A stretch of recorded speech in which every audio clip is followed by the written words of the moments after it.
Burn, ungodly filth! What do you want? To make you ours or to make you despair?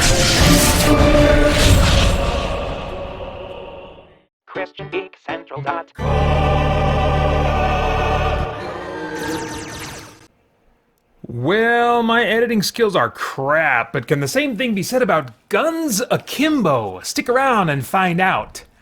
Bong bum bum bum bum bum down dig out down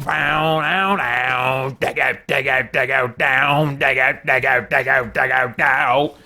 Hey, I'm Peter Franson from christiangeekcentral.com and Spirit Blade Productions. This is my uncut review of Guns Akimbo. The synopsis on IMDb reads, Miles is stuck in a dead-end job.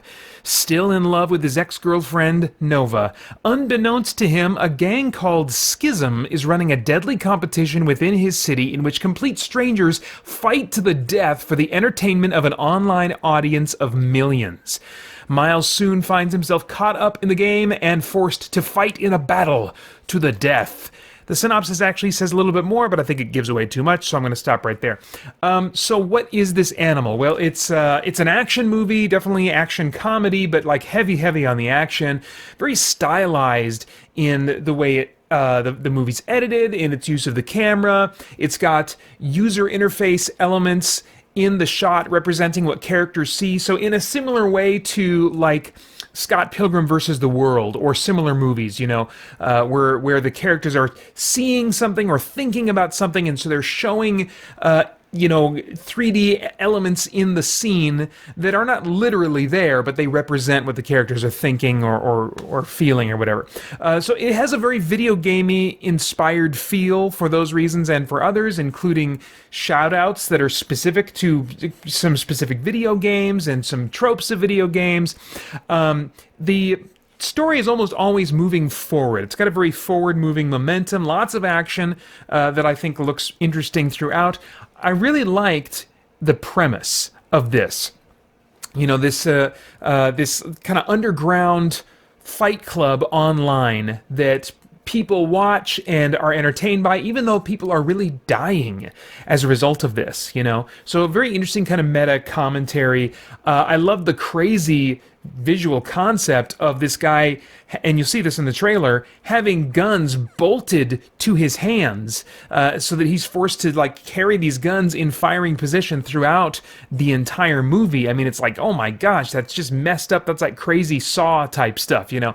And so there was just the whole setup and the premise of this movie I really found interesting and engaging. I just didn't like the dialogue, and the moment-to-moment character choices a lot of times did not make sense to me. I'm like, well, why aren't you doing this? This seems like the obvious thing to do. Why aren't you doing this, you know? And also some very selective realism, you know? For example, in one of the opening scenes, we hear the characters in her monologue saying, yeah, just so you know, gunshots, you know, it's much louder in real life than it is in the movies, you know? I mean, you go deaf from hearing gunshots, you know? I mean, this is like really loud. They make a big deal of that, trying to kind of, I think, bring a sense of realism of having this fish out of water character in this crazy, you know, stereotypical action movie type of environment, you know? He also, at one point in the movie, also references post-traumatic stress disorder, you know, and the reality of that. But then you've got many other moments in the movie where crazy stuff is going on, like motorcycles that are climbing on top of other cars and ramping off of them, and then people surviving ridiculous car accidents and they seem to be no worse for wear, and almost a complete lack of reference to pain on the part of really any characters almost. In particular, Daniel Radcliffe's character, who has these guns bolted to his hands. Only one time does it seem like he really references the fact that he is in pain because of these things. The way he's moving his hands the whole time and his arms, I'm just like, it would be agony to just barely move a little bit, just to be sustaining the weight of these guns as they're bolted to your hands is going to be putting pressure on every one of those points that it's bolted to you.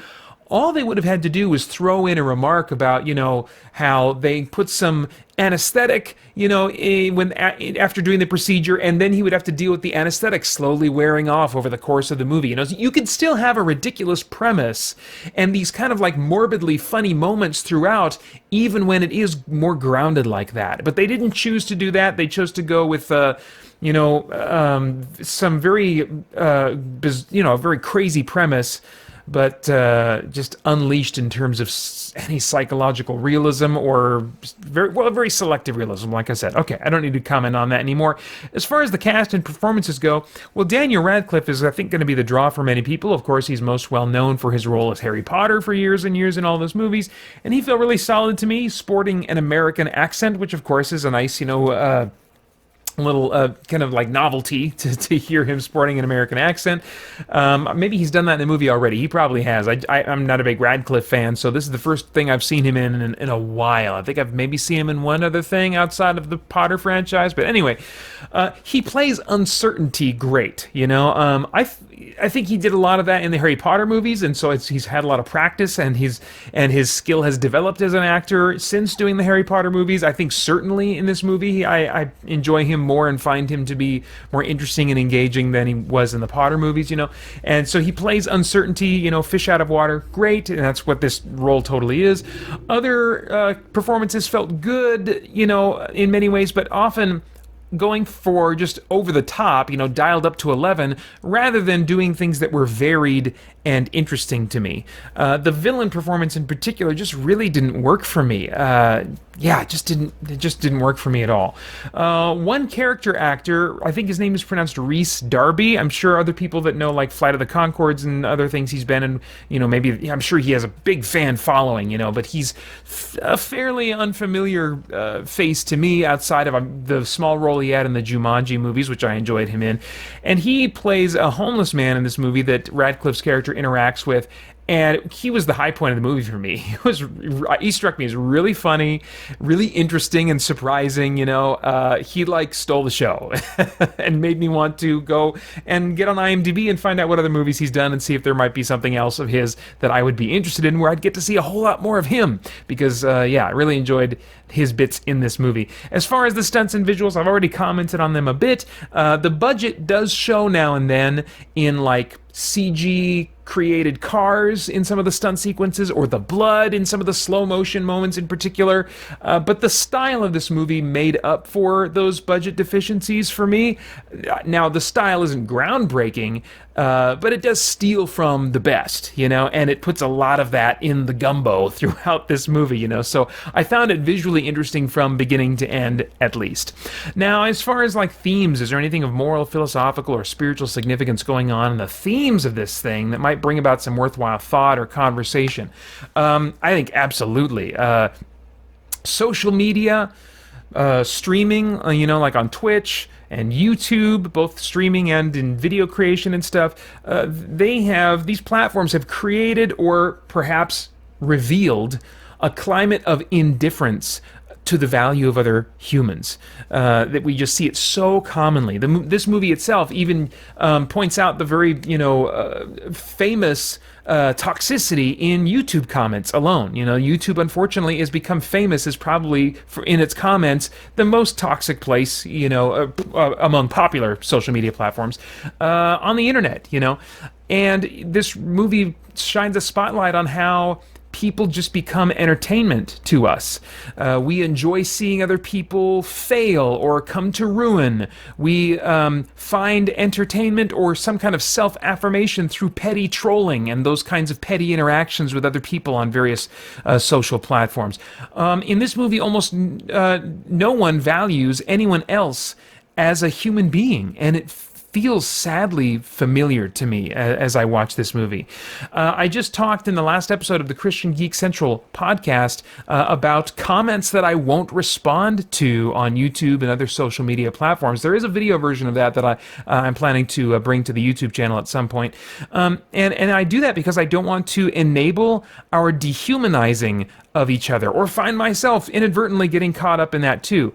It's so easy to forget about the real people on the other side of the internet or the texting, texting platform that we're on or whatever. We are interacting with other people every day with this kind of barrier between us that makes us, for whatever reason, feel free to just like not value other people and just kind of say whatever feels good to us, or whatever makes us feel better about ourselves. And this movie was a silly yet sobering reminder of that. So I think in that regard, it has some real value. Now, I have no idea what your tastes are in movies, but if I were a time traveler, I'd go back in time and say, Peter, oof. Skip this one. You're just not going to connect with the dialogue and the characters at all, unfortunately. It's cool and stylized visually, but nothing that you haven't seen before and seen done better already in other movies. Maybe 5 or so years from now, when your oldest son, a Harry Potter fan, is old enough to be ready for this content, you could watch it with him and see if he finds it interesting to see Daniel Radcliffe in this totally different setting and different role. But until that time comes, there's just really nothing that's going to make the experience ultimately worth the time for you.